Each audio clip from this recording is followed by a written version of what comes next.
Welcome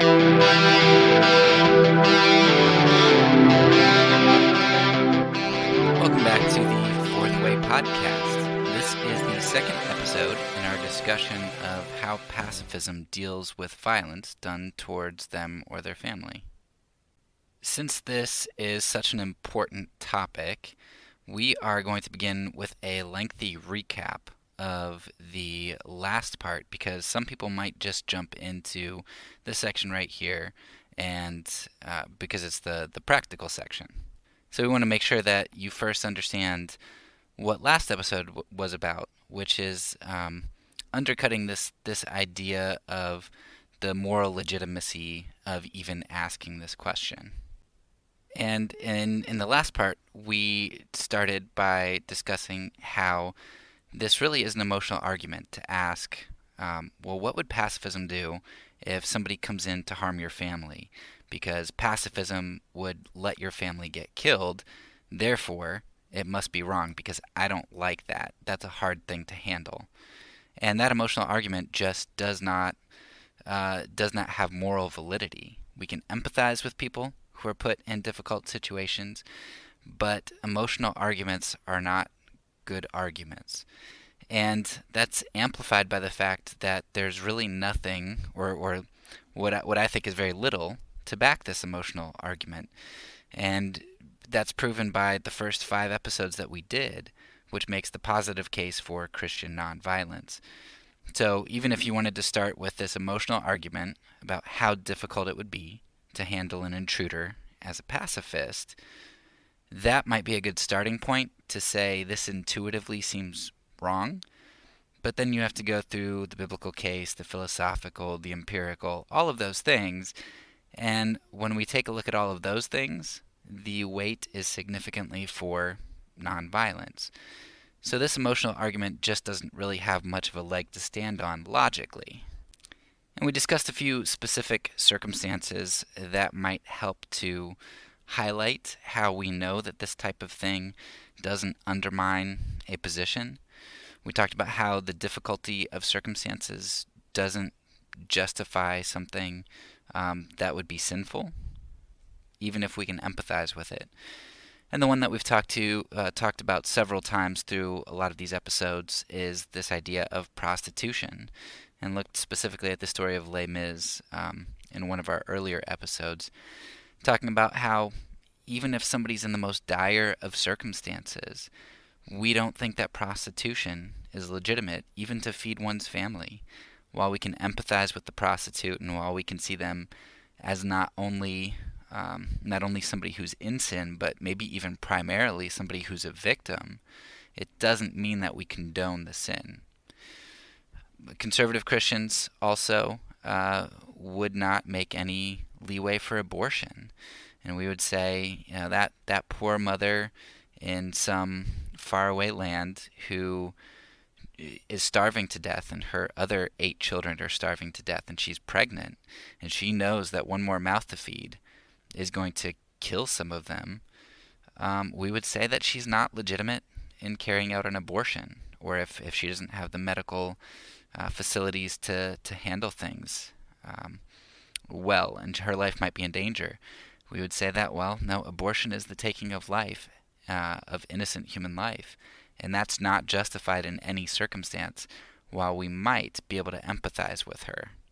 We also looked at one that I think, in those first 2 examples, you might be able to find some individuals, even in the conservative realm, who would say, well, I could legitimize those things in certain circumstances. So we also threw in one of the more, the easier ones to make, that nobody would agree with.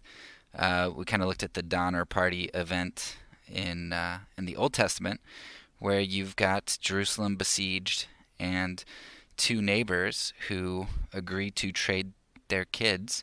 One day they'd kill and eat one of their kids, and on the next day they'd kill and eat another of their kids. And we said that it doesn't matter how bad the situation is, starving to death is more moral, or is the moral thing to do, because choosing to murder and eat your kid or anybody else's kid is just not moral. And there are more important things in life as a Christian than life itself, and that is holiness, and that is love. And to kill and eat your kid or somebody else's kid is not holy, and it is not love. So regardless of how much we can empathize with somebody's particular plight, morality is not determined by the emotions of circumstance, and we can't use that to justify sin. I also tried to show in the last part how it seems to me that a lot of people who ask this question about an intruder really aren't trying to uphold life all that much. I don't know anybody who takes all of the possible preventative, non-lethal measures before they advocate violence. They might have locks on their doors, maybe they have an alarm system, but they don't have a lot of other things. They don't have gates, they don't have barking dogs, they don't have floodlights or motion sensor lights, they don't have video cameras, they don't have tasers, and the list could go on. The creativity of non-lethal means is endless, and most people pretty quickly resorts to violent means as an option. And we see this very clearly, at least in the United States, where people tip their hands to their willingness to spend lots and lots of money on increasing the lethal means for response to violence rather than spending money on people's health, including mental health, and positive justice sorts of care that are more preventative. We like armed guards and armed teachers and harsher sentences with people in prison for longer terms. We like that more than we like universal health care, more money towards mental health care, better screenings and licensing procedures for guns, non-lethal defense mechanisms in schools, etc. We really show that we don't value life all that much, particularly when it's the life of somebody who we deem not worthy of it. So that's a recap of the last part, which brings us to today, and probably the part that most people are going to be interested in, which is where we put the moral reasoning and enemy love to the side a bit. And maybe not the enemy love so much. We'll definitely be touching on that. But we're going to address the practical handling of, well, how does enemy love actually look? How does it play out in a scenario where somebody's coming in to harm you or your family? For the most part, I am going to be just going through John Howard Yoder's book called What Would You Do? It's a really good book, and it's one of the shortest books on the pacifist reading list that I would recommend. And it's fantastic, and it's also really interesting because other than the first section where Yoder kind of goes through some assumptions, most of the book is really anecdotal essays from individuals or about individuals who faced violent situations with nonviolence and how that turned out. So let's jump right in. Yoder argues that there are 5 major assumptions. I think Yoder mentioned 6, but I'm going to highlight the 5 that I think are particularly applicable. He highlights 5 big ideas and assumptions and such that individuals who ask this question, what would you do? 5 things that we need to pull out of that. Yoder mentions that the first main assumption that people have when they say, what would you do, is that the outcome is really fixed without my use of violence. If I don't use violence, my family will die. That's the assumption. Because when they pose it to pacifists, they say, well, what would you do? And the assumption is the pacifist either has to say, I would just stand there, or they have to use violence. I mean, what else is on the table? Because we know that if you don't use violence, something bad is going to happen. But what Yoder points out is that this fails to allow for agency. It fails to allow for agency of the aggressor, and this idea that they can change their mind and be impacted by things. It fails to allow for the agency of the victim, as if they don't have a say in how things go, or any things that they might do to deter the attacker.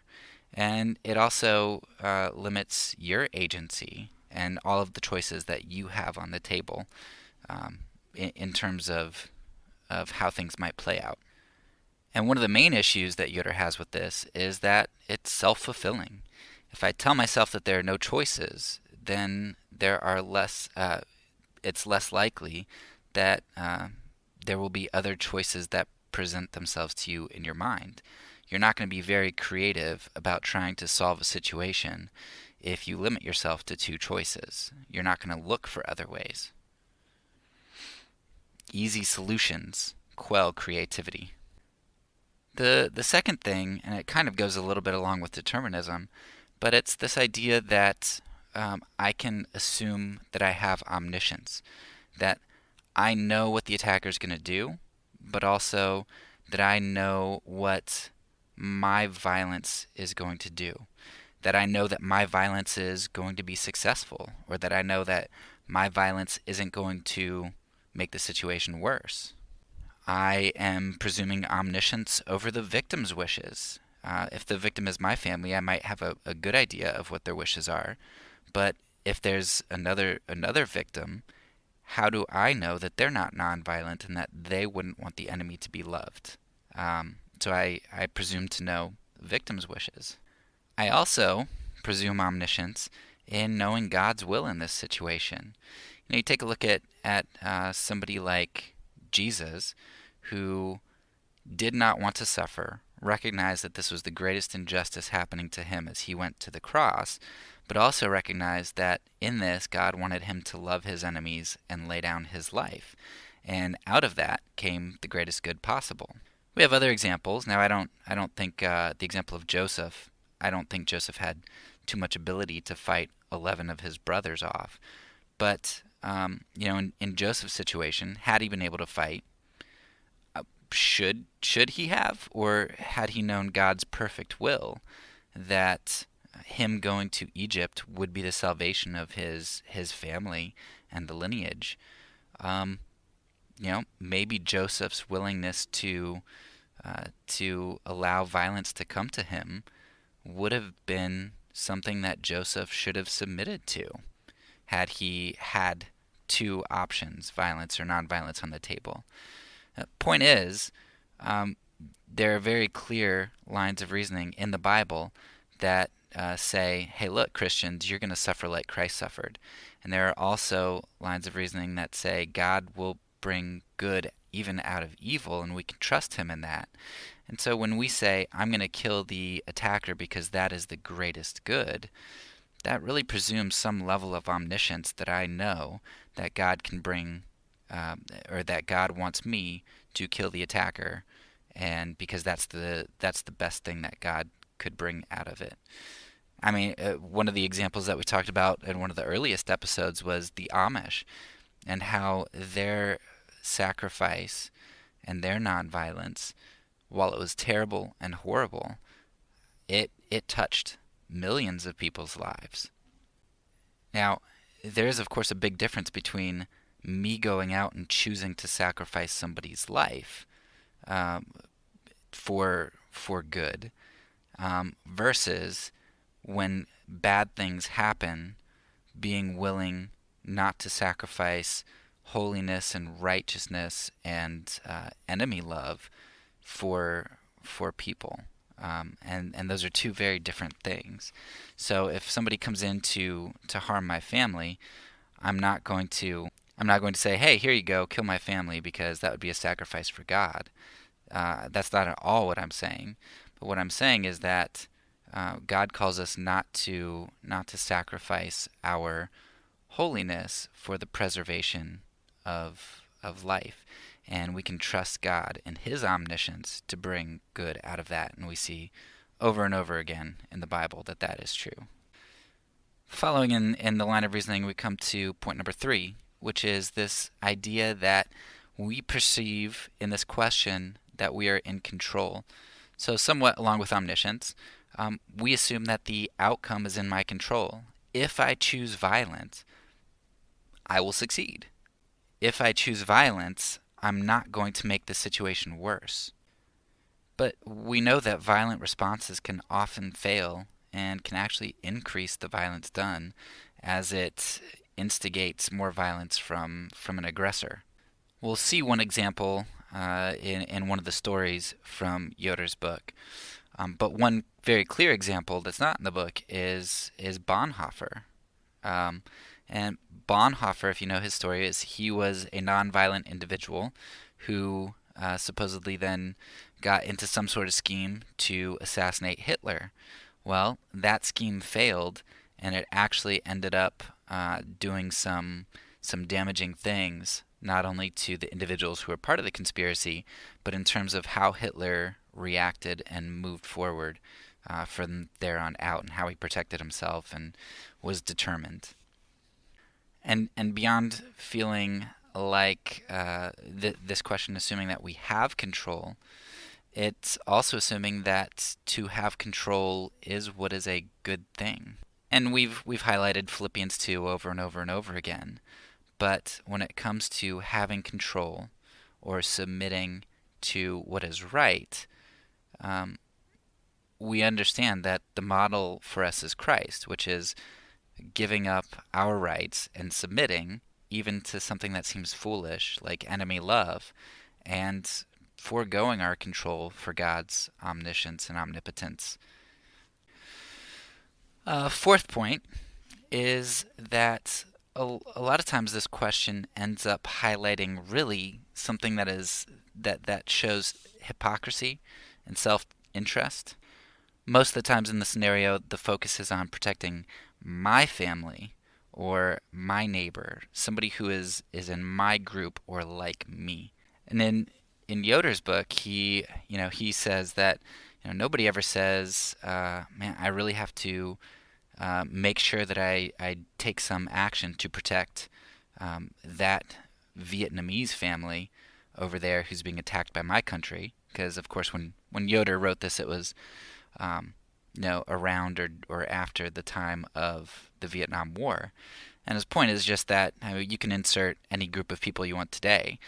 The immigrants from Mexico, South America, whatever, any of the countries that were fighting or bombing, using drones on. We're all up in arms and we think it's terrible and we need to protect our family. But when it comes to even doing something minimal, like pressing on our government in order to protect the families of people from other countries who need it, especially countries that we perceive as drains on our society or as enemies, yeah, we'll let that go. And Yoder shows that this question often really is just showing this in-group mentality that we see, when Jesus addresses the Pharisees who say, "Who's my neighbor?" And he responds with the parable of the Good Samaritan, showing that even the person that you hate the most is your enemy. Well, this question of what would you do, which always focuses on who we think is our neighbor, right? Our fellow countryman who lives in the same community as me or in the same household as me. It really shows that the intuition comes less from the protection of life in general and more from the protection of what we perceive as ours or our group. And in one of the previous episodes, I think it was episode 7, about Cyril and his question of protecting friends. I kind of pointed out that we have this big hypocritical blot on the conservative position, in that the conservative position says that abortion is the modern day Holocaust, and it's worse than the Holocaust, because we're talking about tens of millions of innocent lives killed. And that's what we think. Right now, there are abortions going on. There are innocent babies being killed. Yet for some reason, we don't feel this imminent weight to use violence in order to protect the unborn. And while I agree we should not use violence to protect the unborn, that's because I'm a pacifist. What excuse do people have who are willing to kill for their family against aggressors? What excuse do they have for not using violence to protect innocent human life? I don't know. I think that's a glaring problem, and I think part of that answer is that there is this hypocritical self-interest inherent in the question of what would you do, which always centers around what would you do if somebody in your family or somebody that you can relate to is being harmed. And that, of course, will lead into our final point, which is this assumption of righteousness or rightness, that I have the right to be the judge, jury, and executioner of the person who's coming into my home. And interestingly, Augustine would have disagreed. Augustine, the guy who's famous for really popularizing just war and kind of formulating it into something that was accepted by Christianity, Augustine would have said, no, you don't. You lay down your life. Um, the only time you can kill your enemy is in a position granted by the state, like the army or some sort of police force, if they would have had that, but that was probably the army back then. So some sort of position from the state. And even then, if you're going to go kill somebody in a position of the state, you need to make sure that as you kill people, you're killing them in love, whatever that means. Luther also disagreed with personal defense. Now he was okay with it for protecting other citizens, but not for protecting oneself. And I'm really only highlighting that because it doesn't matter what some people say, but when you look at the early church who's against all violence, and you take somebody like Augustine who's big on violence and popularizes it, but he's still like, no, it's just terrible. If we're gonna use that for individual position, and we see all the way up to the 12th century that even soldiers would have to pay penance for killing in battle, and we even look at the Reformation when some people would say that the church finally gets purified again, and even somebody like Luther really questions self-defense. This idea that we can be judge, jury, and executioner, and that's perfectly fine. That's a relatively new concept. It's especially an American concept. I'm not sure how prevalent it is in other parts of the world, but yeah, that's new in Christianity. And part of that is because of what Augustine highlighted with, how can you love somebody when you've got all of these passions going on as they're coming in, and you're angry, you're fearful, all of these things. It's nearly impossible to kill an intruder or an aggressor with love. And if you can't kill them with love, then certainly you're not killing them rightly. And it's also because going back to point number 4, we recognize that if somebody's coming to get my family, then when I kill, I have no hope in being objective in the situation. I'm going to kill out of, often preventatively. I don't know what the intent of the aggressor is, but he's in my home and my family's in close proximity, and I'm not going to take the chance. And I prejudge the intruder, I prejudge the aggressor, and I end up killing and judging, not knowing what their true intent was, and not knowing if I could use some other means, but doing this out of a passion to protect my own. It's just impossible to be an objective judge, jury, and executioner when the nature of the event is so infused with self-interest. I think Yoder does a pretty good job of highlighting a lot of assumptions that most of us wouldn't even think about. And I think those are very good things to dwell on as we listen to some of the essays and stories of individuals who have pondered nonviolence or experienced nonviolence and discussing how to act and why to act. So I am going to begin with just some quotes from the essay section that Yoder goes through. And probably most of the names nobody will recognize, but he does have an essay by Tolstoy, which you may know. And so we'll begin with Tolstoy, which is the first essay that Yoder puts in there. And rather than grouping by idea, I'm actually going to just move through in the order that you can find these quotes in the book, so that if you do get the book, you can kind of follow along and know where to find these. Quote 1 by Tolstoy. Tolstoy says, "There are actions which are morally impossible, just as others are physically impossible. As a man cannot lift a mountain, and as a kindly man cannot kill an infant, so a man living the Christian life cannot take part in deeds of violence.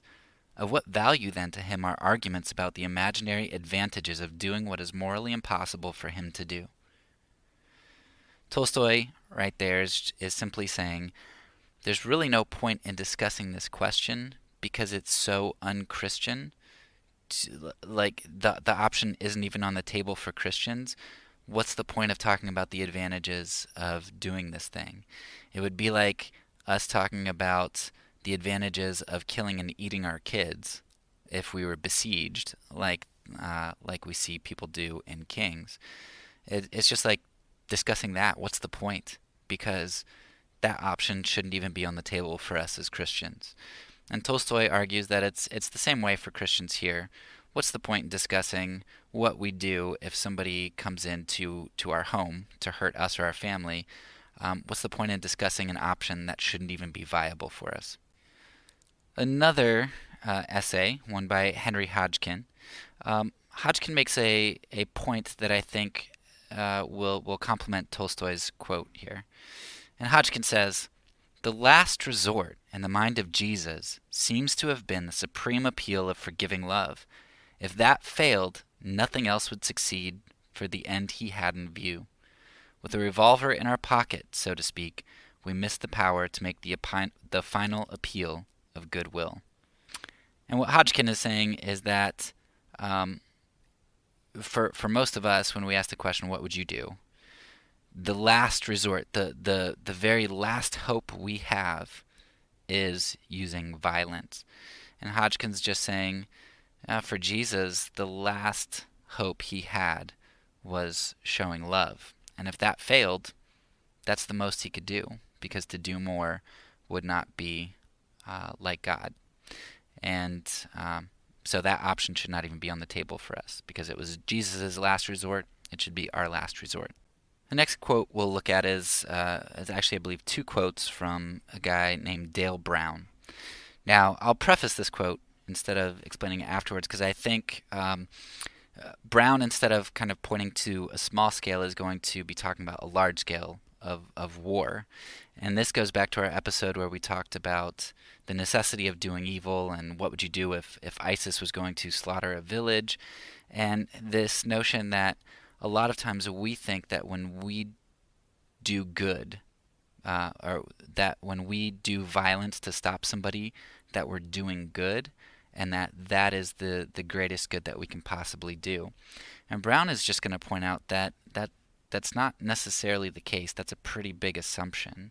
And then we can extrapolate that down to what that might look like on an individual level, to say that, hey, look, taking violence and not killing somebody might actually not only be the Christ-like thing to do, but it might actually, in the end, be the greatest good thing to do.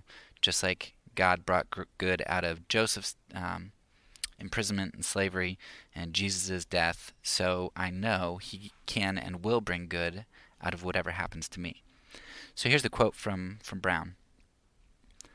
"A pacifist may be tempted to counter with a different case, likewise anchored in history. For example, if America had been pacifist and had kept out of World War I, the world might never have known an unjust peace treaty and severe reparations which helped to create the conditions for a Hitler to come to power. Another bit of speculation will indicate the way to plead a position by the type of if question selected. If America had not entered World War II, Germany and Russia might have destroyed each other to the extent that communism would have been crushed and Germany so weakened as to ease her stranglehold on Europe." So, again, Brown is really just pointing out that, like, if we want to play hypotheticals with what a nonviolent position may hold, then the pacifist is just as free to argue hypotheticals. And you can say, well, if we don't use violence, this terrible, horrible, like the worst thing possible will happen. But Brown just points out that, well, I can make up hypotheticals too that are very reasonable of what might happen if we don't use violence. And he uses World War II as an example, and shows how if we wouldn't have joined World War I and that horrible peace treaty wouldn't have come about, Hitler may not have come to power, and there may never have been a Holocaust. Or if the Holocaust did occur and the United States never joined World War II, Russia and Germany might have pummeled each other. Germany may have been subdued. Europe might have had power over Germany eventually. And there may not have been communism, which has wreaked havoc and killed how many people in Russia and China. So when we play the hypothetical game, we can't forget that hypotheticals can go both ways. Brown's next quote, I think, is one of my favorites because he kind of tongue-in-cheek, sarcastically, I imagine, shows us a hypothetical that's not really a hypothetical. Well, it's a hypothetical for today, but it's pretty clear that he's pointing to a real-life event. So here's what Brown says, and it's awesome. Quote, "Though we have pointed to the pitfalls of playing the hypothetical game, we now yield to the temptation. In raising the hypothetical if, the pacifist might talk like this. What if a man would come and choose among others for his disciples a member of the Students for a Democratic Society, a militant Black Power advocate, and an official of the Internal Revenue Service? What if he would teach them that the way to overcome evil is with good? What if this same one would say he was going to set at liberty those who are oppressed? What if he would advocate in his own home church the dividing up of all the farmland and property anew? What if this man would go into the churches of the land and turn over the offering plates which are filled with the profits from the military-industrial complex? What if? There are more than one set of hypothetical questions." Obviously, Brown's quote there is a direct reference to Jesus, who, didn't pick an IRS agent and those other individuals, but he picked the equivalent of those for his disciples, and he overturned borders and definitions and groups, and he created this diverse group of people who should have hated each other. And he taught them to love even their enemies, even unto death, by submitting their power and control. So if we want to play the hypothetical game, I think Brown's kind of just saying, why don't we, instead of playing the hypothetical game, why don't we look at the actual game? We're Christians. Why don't we look at the actual example and apply that instead of playing these hypotheticals? Next few quotes are going to be from a guy named Dale Aukerman. And this first quote by Aukerman is a very stinging quote because he points out that the self-interest and failure to follow Christ in modern day, this modern day question of what would you do, and assuming that we need to take control and not suffer to avoid suffering. So here's Aukerman. "The stumbling block for the church through most of its history has not been the defenselessness of Jesus, which has been regarded as necessary for the salvation drama, but rather the corollary, that his people should be defenseless in the same way. The prevailing protests within the church against acceptance of that defenselessness have come as a sort of echo of Peter's outburst, 'God forbid, Lord, this mustn't happen to us.' Peter, with his plea, was for Jesus a stumbling block, a lure tempting him to turn from God. In wrong-headedness, too, he was a representative first start for the church. And for followers of Jesus, that modification of Peter's plea against suffering at the hands of adversaries has continued to be the primary lure away from God." Aukerman's just saying, hey, look, when Peter tried to tempt Jesus, he said, "Oh no, that must never happen to you." But as a church, we haven't really had a problem with Jesus' death and suffering. It's kind of like, yeah, well, he needed to do that. Glad he did. Glad he submitted to that and gave up control to God and God's plan for his life. And we change Peter's plea instead of, no, God forbid that suffering should happen to us. God forbid that we should have to lose control. And Aukerman's saying that while that was one of the biggest stumbling blocks for Jesus, and we talked about that in our episode on his messianic role. This idea of control and avoiding suffering was the biggest stumbling block in temptation for Jesus. It currently is the biggest stumbling block in temptation for the church, except instead of protecting our Savior, it's this stumbling block as we seek to protect ourselves. And we see that in the way that the church tries to gain power through force as well as through politics. And we can just look at it through all the history of the church. All right, we'll end with one last quote from Aukerman, which, out of all of them, does point the most to kind of this practical nature, and pointing out how the what-if question as answered by pacifists really isn't as impractical as people might say. Aukerman says, "The question about the family being attacked typically assumes that if a man is enough of a man and is ready to use a weapon, he can save those under attack. But that is a typical Hollywood picture of the good guy outshooting the bad guy. In real life, however, the attacker would ordinarily have the upper hand, and an impulsive resort to violence would be most problematic. One study showed that when a gun is used for home defense, those being defended are more likely to be killed than when a gun is not used. The person who uses a gun to stop an attacker may succeed, but in many cases does not succeed. The person who tries to stop a violent attack by initiatives of love may succeed, or, quite often, may fail. But the nonviolent defender, even in failure, stands with the Lord of the universe, whose climactic defeat by his adversaries was drawn up into the supreme victory of the resurrection. We take a big risk if we resort to lethal defense. We also take a big risk if we reject such violence and seek to live the love of Christ. But rejecting the way of Christ constitutes the biggest risk of all." And Aukerman right there, specific to the what-if question when an attacker comes into your home, to your family, he just addresses that, look, you can say that nonviolence has its risks, and admittedly it does. It is a very big risk. But violence also has its risks, and the risks to violence go beyond not being successful. They can also aggravate the situation, and you might also shoot your own family members. Your own family there might be more harm that's done than if you didn't use violence. But even more than that, you take the risk of not being identified with your Savior and parting ways from Him. There's a spiritual risk that goes on there too. And we looked a little bit at that when we discussed moral injury, especially with soldiers. Okay, so moving on from the quotes of people who have contemplated the practical nature of nonviolence against an aggressor. We're going to now look at some anecdotal stories of people who have actually faced violent situations with nonviolence.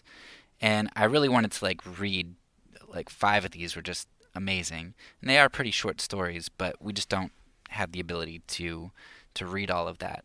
So there might be 1 or 2 stories that I read extended portions from. But nevertheless, I want to highlight what I think are some of the best. Before we get into the stories proper, I do want to just highlight a few things that you need to keep in the back of your mind, or at the front of your mind, actually, would be better. First of all, we're not arguing that nonviolence always or even mostly works. We're just going to show how violence is overrated and how nonviolence can actually work. Doesn't mean it will work, doesn't mean it always works. It might not even work better in terms of preserving your family in the immediate term. But nonviolence is often viewed as being passive and being no good and being impractical, and we want to try to erase that idea. And there are a few things that are highlighted throughout all of the stories in Yoder's book. First of all is that violence as an option often hurts our own families and communities more.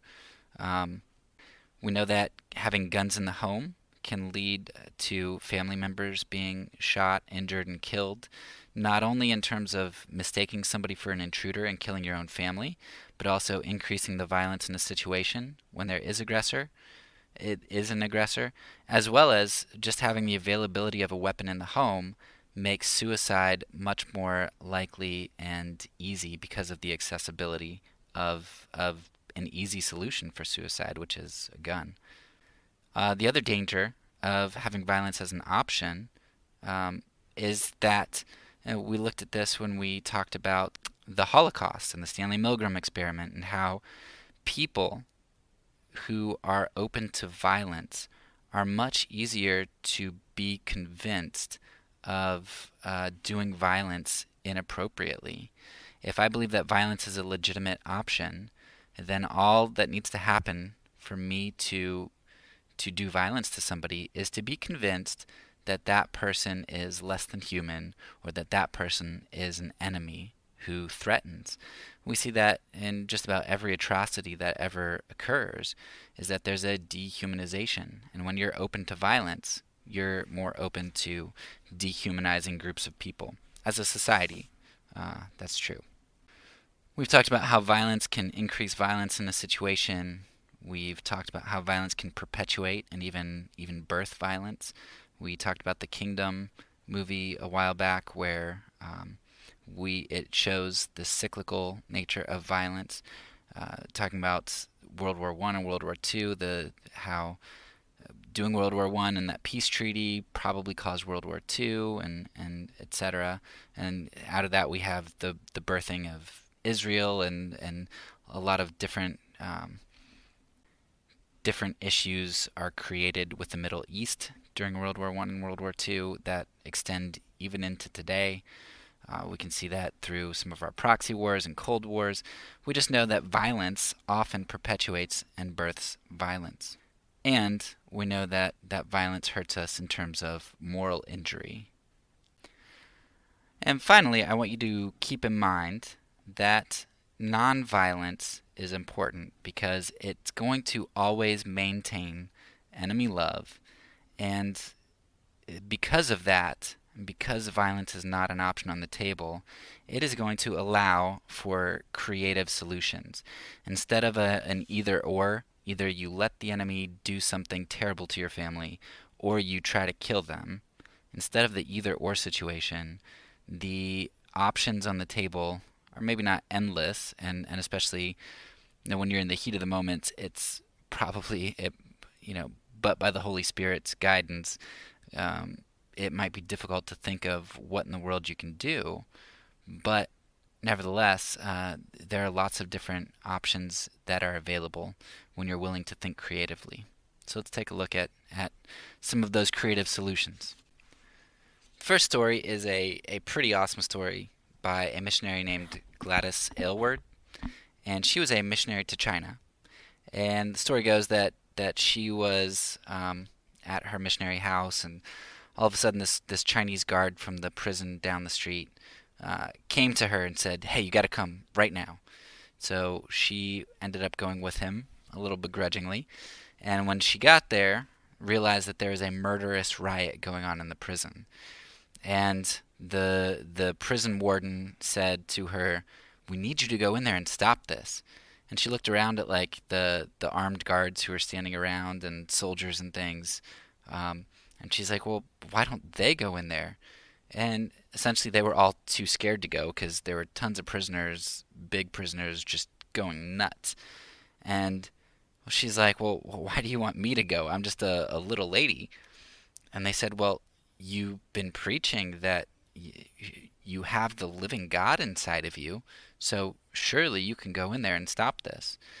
And of course, she talks about her feelings at that moment, and she was just like, "Well, what do I do? Because I mean, I say that, and I mean, I do believe it, but I don't know how much I believe that in a murderous prison riot." And so she goes in there, and she feels like that's the best way to kind of go about things. She can't really turn back. She knows she'll lose her ministry, and she needs to put her money where her mouth is.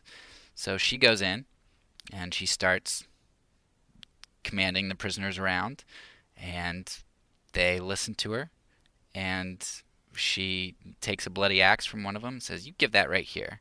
And she takes it, and she talks about the scene that she sees. And in doing that, not only does she stop the murderous riot, but she ends up being able to be an advocate for the prisoners who they're literally in prison. They never got any work to do. They didn't see sunlight, like nothing. And so they were, I mean, practically insane. And so she was able to be an advocate for them while at the same time stopping the riot because she did have the living God inside of her. Something that we can't forget, that no matter what situation we face, it is not up to us to control the situation. It's up to us to do the right thing and allow room for God to work, if we believe that we have the living God inside of us. Second story I really liked, and it's a really short one. I wanted to read it, but honestly, like if I read that one for whatever reason, that one, the way that it was written, the beauty of it, it just, it makes me cry. And it's called The Art of Reconciliation by Terry Dobson, and he talks about Aikido and how he trained in Aikido. So even though he was nonviolent, Aikido is a form of nonviolence which deals with throws and holds and stuff. There are different forms of nonviolence. Some people would say you can't do lethal violence. Some people would say you can't do any violence. And then there are people in between who would be okay with some sort of force and restraint, like Aikido, but would not want to actually harm somebody. And so he talks about how he's been training in Aikido, but in Aikido they didn't get to practice on each other because Aikido isn't about, they don't want you to ever do violence. It is the absolute last resort to actually grapple with somebody. And it's all about prevention. And so he's on this train, and this drunk guy comes on, and he hits this woman with a baby and starts kicking at this old couple. And the guy's like, all right, I want to take this guy down. I need to protect people. And as he motions to the guy to come fight him, this old guy on the train just says, "Hey," to the attacker, not like a "Hey you," but like a "Hey, like you're my friend. Come over here." And the guy goes over and asks what the guy wants, what the old man wants, and he just starts talking, and he just says, "Hey, what you been drinking?" And the guy says, "Well, I've been drinking sake." And the old man says, "Oh, me too. My wife and I, we always drink sake. Every night we go out into our garden and he just goes on and talks about his story and starts asking the guy questions about his wife and finds out that his wife is dead and he doesn't have a job, and the guy breaks down and just talks about how ashamed he is. And the old man, he puts his head in the old man's lap, and the old man strokes his hair and just says, "Oh my, tell me about it." And the guy telling the story who observes this, the guy who's practicing Aikido, and he says, "Man, I was put in my place that day because even though I know this nonviolent martial arts, the point of it is to not have to fight." And this old man, by showing interest and by loving, was able to really resolve the situation. Now, had the guy performed Aikido on the attacker, he probably would have succeeded and subdued him. And the immediate threat of that man to the people on the train would have been resolved. However, the problem with that is that the problem really wouldn't be resolved because that man would not be any better. And in fact, he might even be worse because he's frustrated that he was beat up by somebody, that it would not be getting to the heart of the issue. But that old man, through his nonviolent love towards the aggressor, not only stopped the situation, but may have stopped future situations because of his love. And love is the only thing that can do that. Physical force and violence doesn't solve any situation except perhaps the most immediate situation. But after that immediate situation, there is no resolution. It doesn't resolve problems. And that's because problems can't be addressed through physical violence. Physical violence from aggressors are really just actions that are outworkings of something much, much deeper. And love touches those deeper parts. Violence does not. Third story by Sarah Corson. She was a missionary in South America. It talks about how there was some uprising, and they were dealing not so well with foreigners, harming men and raping women and taking them, and they just didn't really know what the situation was for them. But one night they saw the army coming into their village, and the army came up to them, and they were threatening them and talking about them taking them away. And she goes into the things that she told them about how, can we get you some tea? Can we feed you? How can we love you? And they said, this is ridiculous. We don't believe that. They're like, you're here, you're spies, you're the enemy. They said, no, our God teaches us that we are to love even our enemies, and they just can't believe that that is true. Um, and uh, One of the guys kind of goes against his commander, and he's like, "All right, you women, you can go back to the house. Like, don't tell anybody that I let you do that. Just go back." And so they do. They're saved, but then they receive a message a day or two later that said, "Hey, on Sunday, our commander's coming to your church for service." Now all the men are out. It's just women and some of the villagers, and so uh, the lady's like, "Okay, well, um, we will have service, but anybody who doesn't want to come, please don't come." But all of the church shows up. They come there, and they do what they normally do, and they have a greeting time for visitors, which they always do, and they greet and welcome the uh, the army who has taken basically all of the men out of the village and the foreigners. And at the end, this guy, the commander, gets up there and he says, "You know what? I could have fought any amount of guns you might have had, but there's something here I cannot understand, and I cannot fight it."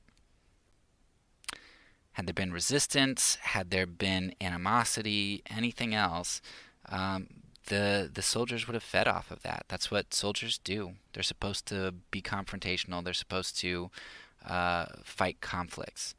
But when they experienced love of people who should have hated them, it was something that they couldn't fight.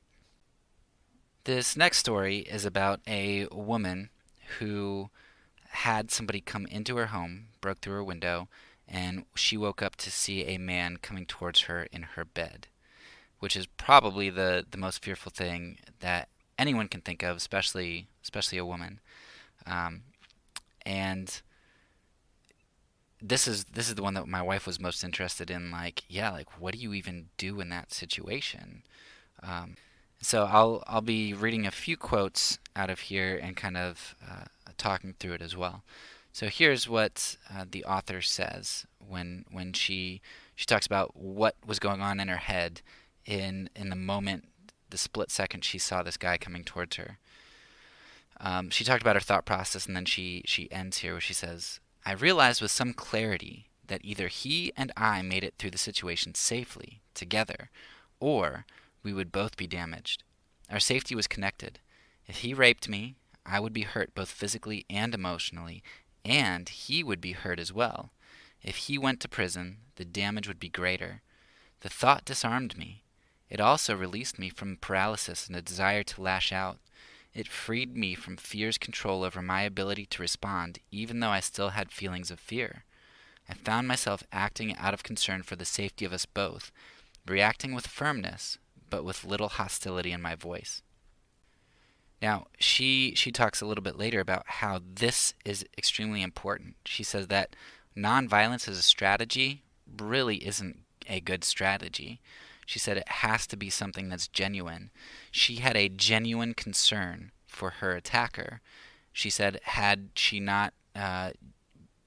expressed fear, had she expressed hostility, those are the types of things that we know aggressors feed off of, and that they come prepared for those two things. They come prepared to feed on fear, and just the terror in their victims, and they also come expecting hostility, and they're ready for those things. But when they don't experience that, it has the potential to throw them off and diffuse the situation. And so what she did is, as he was approaching her, she saw that he had a watch on, and she said, "What time is it?" And the guy stopped. It's like the last thing that he was expecting, and he looked at his watch, and she said, "Oh, well, that time is different than the time I have on my clock. When did you set your watch?" And she just starts talking to him like a human being. And they get into much more conversation, and she goes down and makes tea for him, and all of that. But she has a genuine interest in the person, and in his well-being, and it shows in the way that she talks to him and the wonder of the situation, experiencing something that he was not expecting at all to experience, kind of threw him off in his approach. And again, I do want to emphasize, had she done that with 100 different attackers, this may have been the only individual that ever worked on. Or maybe it would work on 100, because maybe the Holy Spirit would have been there to protect her for each and every attacker. This says absolutely nothing about what percentage of these nonviolent instances will work. But what it does highlight is an attitude that this lady was fostering in herself, and through the Spirit was able to manifest, and how the manifestation of that was probably the only thing that really could have affected her situation positively, especially being a smaller woman than the attacker was, a larger male, screaming and trying to fight, all of those things probably would have really just ended in a pretty bad situation.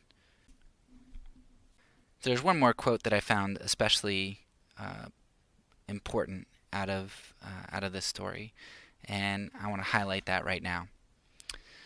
She says, "But Jesus required more of people than a moment's choice. He showed himself willing to accompany the choice-making person by attempting to create a context for conversion. To create more inner availability to the truth, he fostered situations which evoked wonder and could reflect the consequences of people's actions back to them. He worked to create a context for conversion. His parables are models of this dynamic. Jesus says, if anyone wants to sue you and take your coat, give your cloak as well. If someone takes one garment, the owner is advised to hand over the other. Why? In that climate, without both garments, one will suffer from exposure to the elements. So Jesus counsels, give away the cloak also. Let your adversary see in your nakedness the truth of what he is doing. Do something wonderful and open his eyes. Jesus also says, if anyone forces you to go 1 mile, go also the 2nd mile. This means walking the extra mile for an enemy, the Roman soldiers, who have the right to impress any Jew to carry their gear for 1 mile. For the 1st mile, the soldier has the power. But imagine the Jew refusing to lay down the burden after the 1st mile and walking on, freely, for the 2nd mile. Who has the power after the 1st mile? Power relationships change. During the 2nd mile, the Jew has the chance to work on the soldier, to help him come to insight about his actions, to help him see the Israelite as a person and no longer as an object. I thought that was brilliant, because I didn't really understand Jesus' commands in that way before. I mean, you kind of see oh, well, that's cool that somebody would do that. Like, that's so sacrificial to go the 2nd mile. But this was the first time that I've ever had anybody expound on where the power really lies in that. And in the 1st mile, in the outer garment that you give somebody who's demanding it from you, really what you're doing is you are an object for them. You are an object of something, an object to ease their burden, an object of material goods. You're just an object. But when you give freely beyond what they ask you, no longer are you an object because you're giving freely. And that changes the power dynamic, because No longer do they have the power over you, but you are acting freely. And it's in that moment when you are no longer an object because you are acting freely that you are able to be seen not as an object but as a human being. And they're able to see that what they're doing is something that's being done to another living human being, and one who is kind and generous at that. Now, of course, again, this isn't about effectiveness. I don't know at what rate that kind of thing works. But I do know that if somebody's heart is going to be changed, it's going to be changed through the Holy Spirit's work, through that kind of thing, and not through resistance. Yoder includes a number of other stories in here. One story that was really interesting was this guy in New York City. He was in a gang, he became a Christian, and he decided to leave. And he knew that they were going to try to kill him. But as he declared that he was leaving and he walked away, nobody attacked him. Well, a little bit later, the one of the higher ups in the gang talked to him and said, "Man, I had my hand on my knife and I was ready. I was going to kill you." And he said, "But I couldn't. I was glued to the floor. I couldn't move." And he said, "What happened? What made that happen?" And the former gang member was able to explain to him about God, and that gang member ended up coming to Christ. So this kind of going back to the first story we talked about, discussing how we need to leave room for God because God is in control, and remembering that God is able to do those kinds of crazy things that we just can't imagine him doing is important. And that allows us to be nonviolent. It's sort of like Shadrach, Meshach, and Abednego, where it's like, look, I know God's able to save us, and if he does, that's awesome. But if he doesn't, he's still God. And that's, I think, the nonviolent motto right there. There are also stories of individuals who do different sorts of creative things. One woman notices two guys approaching her and coming up on her, and she can just tell what's going on. And she has some like takeout food in her purse, some like leftovers, and so she reaches down into her purse and pretends to vomit and like has all these food items there to make it look like vomit. And so the guys are repulsed and just veer the other way.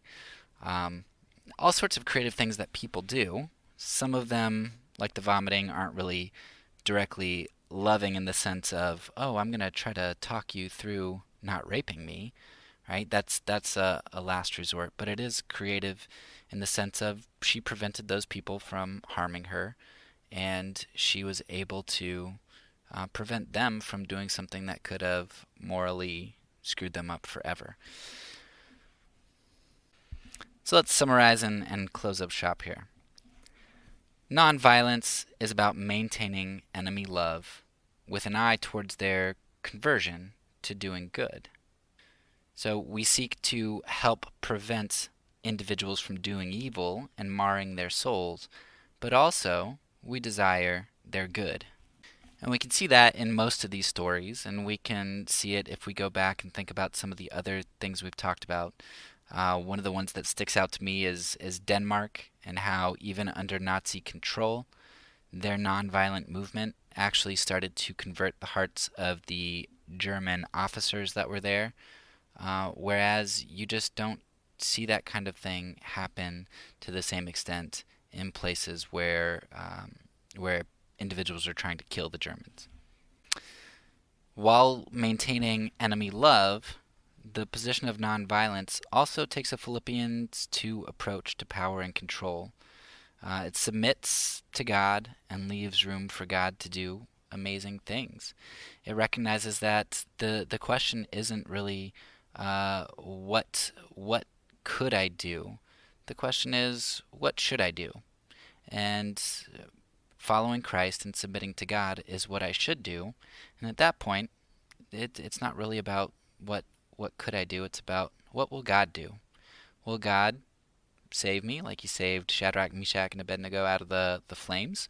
Or will he not and still be God and maybe bring something great out of it like he did out of Joseph's slavery or Jesus' death?